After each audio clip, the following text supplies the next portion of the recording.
Hi everyone, Niko Ana Jeanne here today talking about boundaries, entitlement, and something that I call the flip out. So this is the fifth video in the series of 5 on understanding narcissistic personality disorder. Believe me, it's going to take way more than 5 videos to fully wrap your head around it, but this is just getting us started.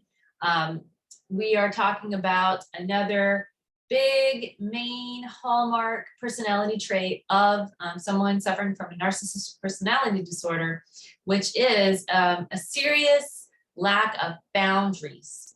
So before we talk about this, I want to actually just jump in and define boundaries, because we may all have a different idea of what boundaries mean. What are boundaries to you? Boundaries to me and boundaries to others can all be very different. So it's important to define this. So in my definition, boundaries are just containers that we have around relationships that make us feel safe, that are healthy, and that we understand where our self begins and ends, and then another self or person you're in a relationship with begins and ends. So it's really important as human beings, as we develop, we develop from the time we're infants and children and then to adults. We have a developmental process we go through where we are defining ourself as an individual, right? Self-individuation. And some people are able to get through that process successfully and some aren't so much. There's all the way from the spectrum of, absolutely zero, no self-individuation, all the way to like unhealthy limits, unhealthy extremes of being too on your own, too isolated, right? So there's like a spectrum. So you can be anywhere in between. Ultimately, you have to really define what's healthy for you. You have to do that on your own. However, there are a lot of parameters you can use, and you can use past experiences of your own and people who are experts in the field, psychologists, counselors, coaches, people in personal development, whoever you trust. And you can take in all that information. You can just create your own paradigm around boundaries. So I'm just going to preface that with that and say, this is my idea of boundaries. And so boundaries are something that actually really are flexible. And one of my colleagues defined boundaries the other day. It was really nice. She said something like, to the liking of imagining boundaries kind of like a shoreline, to where sometimes the tide is up and sometimes it's down, right? And you're walking along the shoreline and you get a sense of where you can walk. So you get a sense of when you're going to be on the sand and when you're going to be in the water. And you can kind of count on the fact that that's going to be pretty consistent based on rhythms, the rhythms of the ocean, right? You can create a safe place to walk based on what you know. However, things can happen sometimes that you didn't expect, like, an earthquake on an island somewhere in the South Pacific can create a tsunami on the other side of the world. And all of a sudden, the place you thought was safe to walk is getting overtaken by a tidal wave, and then you've got to totally reevaluate where it's safe to walk. You've got to move way back. You might even have to literally leave the whole area and go to another inland place. So this is how boundaries can be tricky, because we are constantly navigating the things we can't predict. And you can liken that to, relationships that are steady. Relationships that are steady pretty much have the same tides and rhythms all the time. And so it doesn't take as much energy to navigate those relationships, because you pretty much know where you can walk all the time. You know where you can stand, right? You know where the sand is always going to be available for you to walk on. And then there's those relationships in which you never know when that volcano is going to erupt and when you're going to get overtaken by a tidal wave. And I think that what can happen is that over time, if you get hit by enough tidal waves and you survive them, you might decide, you know what, I think I'm going to just permanently move inland here, because I've gotten hit by a tsunami way too many times and I got wiped out way too many times for me to continue to walk here in this place on the beach.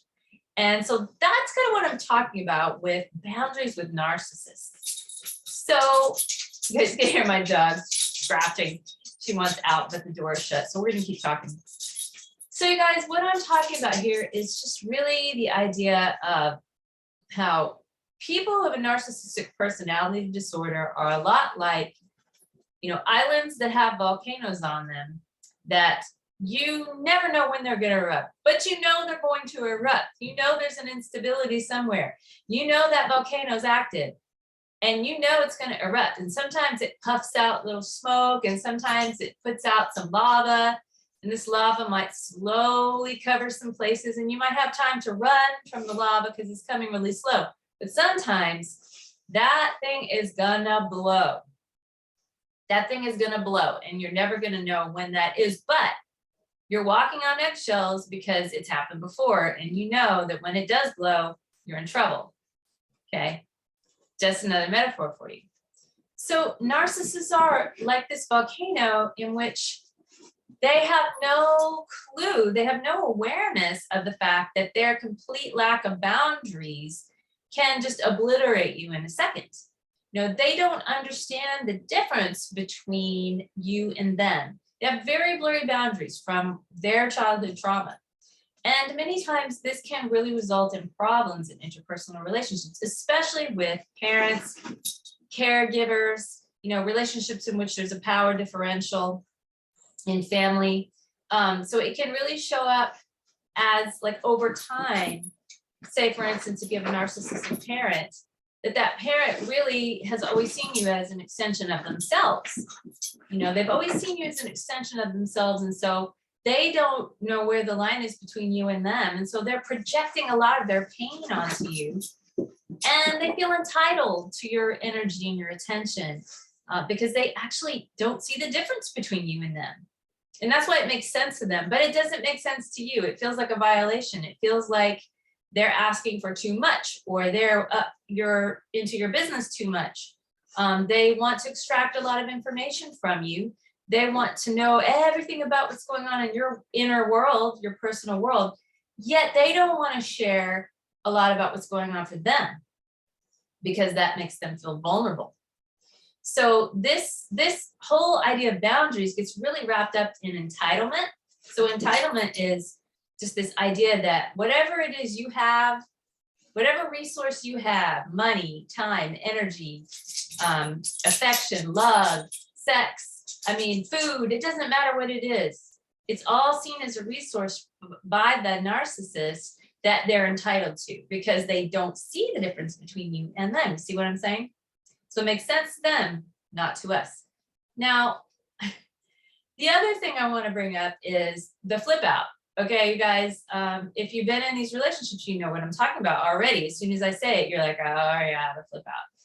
A lot of times the idea of flipping can be associated with borderline personality disorders, but we're not going to get into clinical definitions here so much, as we're just going to say that in narcissists, they have a behavior, which I call a flip out, in which they will just flip out on you in a moment in which it doesn't seem like an appropriate reaction.